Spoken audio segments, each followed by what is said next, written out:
The baby bear. The baby bear followed his mother, walked through the woods. She was looking for berries to eat. She found some blackberries. She started eating them. The baby started eating them, too. They ate all the berries. Baby bear was full. Mama bear was still hungry. She started walking again.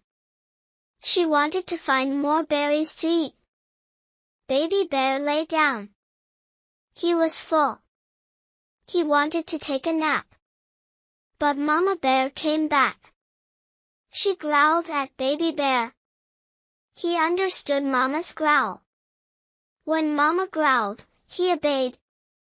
He got up and followed his mama. Someday he would take a nap after a meal. A squirrel ran up a tree with a nut. It dropped the nut and ran back down to the ground.